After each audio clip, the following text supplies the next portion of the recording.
Two things I want to talk about in this video are the spiritual diet and our spiritual diet, because just as our physical diet affects our health, so does our spiritual diet. The other thing is appearance. How does appearance affect, how can it affect our spiritual immune system? Because, if we're set apart, to me it's like being stage fright.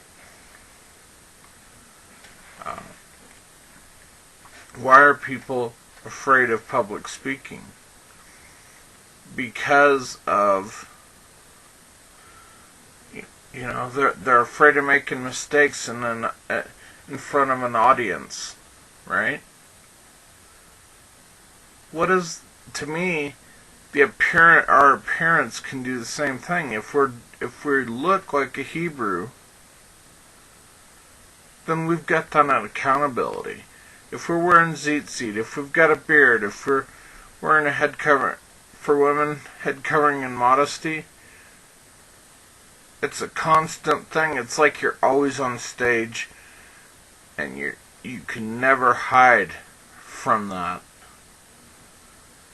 And that's the key. It's not so much about the physical appearance as it is the heart that is behind the heart of obedience behind that appearance. I have a beard because it says in Leviticus 19:27, you shall not harm the edges of your beard. Plus, I also see that in how David's David's messengers were shamed when their beard was cut off.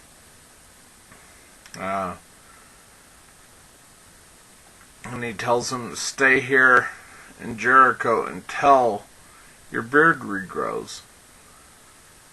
And tzitzit for me were life-changing. They help. They're an accountability without an accountability partner, so to speak.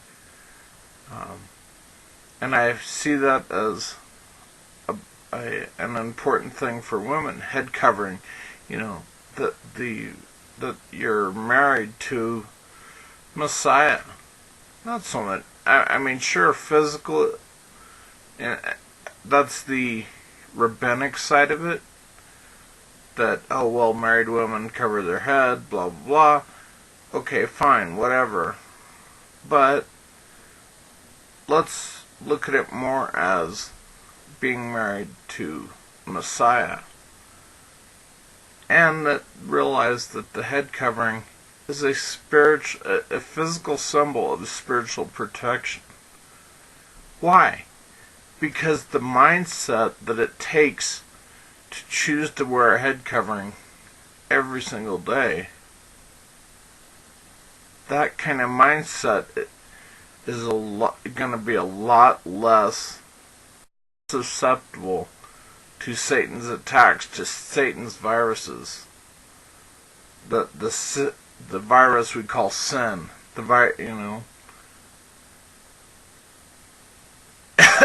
And we have to realize that it's about that. And like when it comes to long skirts and dresses for women, there's just for me at least, there's just a special quality that I see in a woman. I see her, to me it showcases the masterpiece that she was made to be, because she was made to be a helpmate for a man. And to me that's just a woman that accepts her role, her God-given role, is beautiful beyond anything in this world. As beautiful as Grand Canyon or the Tetons or Yellowstone or any of that stuff is, Yosemite, beautiful as those things are, Carlsbad Caverns, a woman that has a heart to live according to what God created her for is just beyond compare. And the other thing that I want to talk about in the video is about our spiritual diet. What are we feeding? Are we feeding on TV and movies and all sorts of worldly music,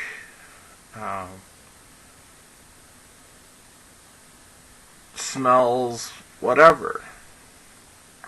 Are we that stuff is going to affect our spiritual immune system. And it's just amazing to me. And it's so important. And why is Torah important in supercharging our immune system? Let's go to Deuteronomy 7.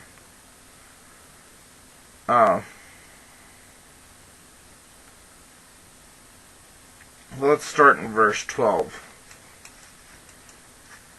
Then it shall come about, because you listen to these judgments and keep and do them, that the Lord your God will keep with you his covenant and his loving kindness, which he swore to your forefathers. He will love you, bless you, and multiply you.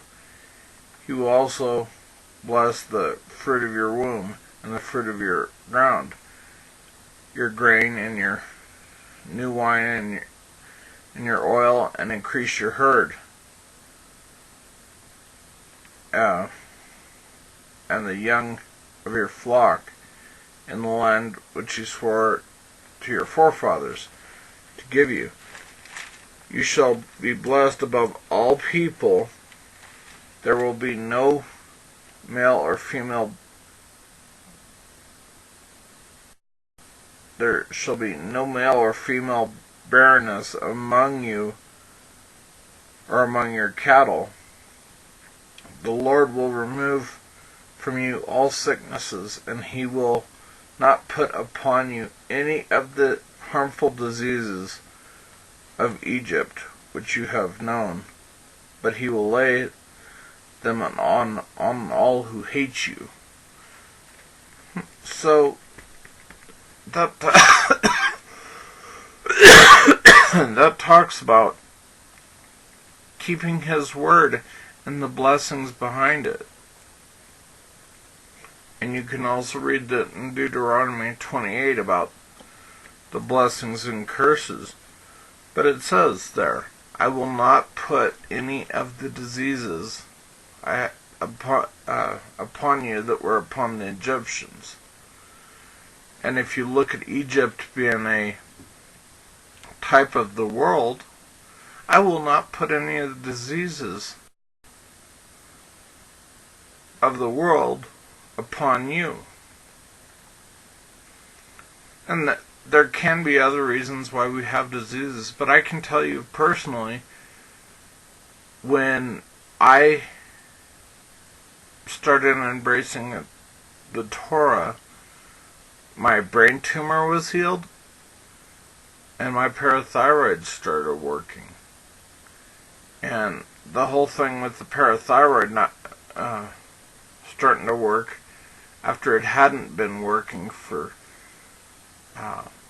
8 years since I had the parathyroid surgery to remove my parathyroids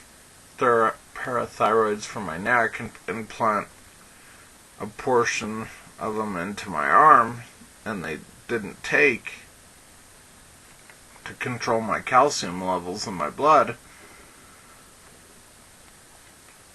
When I started truly embracing Torah in about late 2011 and into 2012, when I first started into really embracing beyond the Sabbath, the holy days, and clean foods,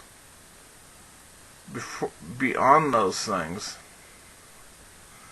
when I started to really look at this stuff, he did those things. And I think it was him saying, wait for my timing, because I was feeling like, well, I better do whatever I need to do, because they're not going to allow Christians to have things. At some point, they're going to cut off Christians or believers, and I use Christian in a general sense to include Messianic in this particular context, for lack of, so that, to get the point across. But to realize that it was him saying, wait for my timing. And I think that's important. And that's what we have to learn to do. We have to learn to study this book and live it. And we have to have the behavior of Ezra. He read the Word, he lived the Word, and then and only then did he teach the Word. And that's what we need to do, is to read the Word, live the Word. And that's how we charge our spiritual immune system. What I was reading there about, I will not put any of the diseases upon the Egyptians, has to, one of the things that it probably has to do with is the immune system.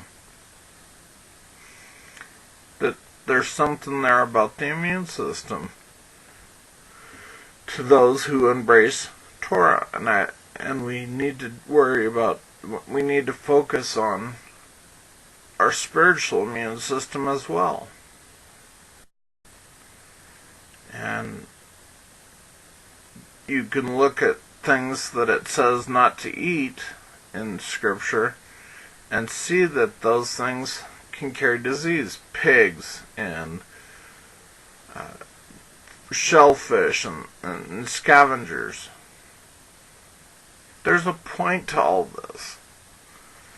This is to help supercharge your spiritual immune system and obedience. The obedience that of the heart, from the heart, is what changes you. Like it says, for a sincere love of the brethren, 1 Peter 1:22. I mean, so many things, and it's so important to understand. We have to live a lifestyle according to His ways to have our spiritual immune system and our spiritual taste buds properly trained. Shalom, shalom.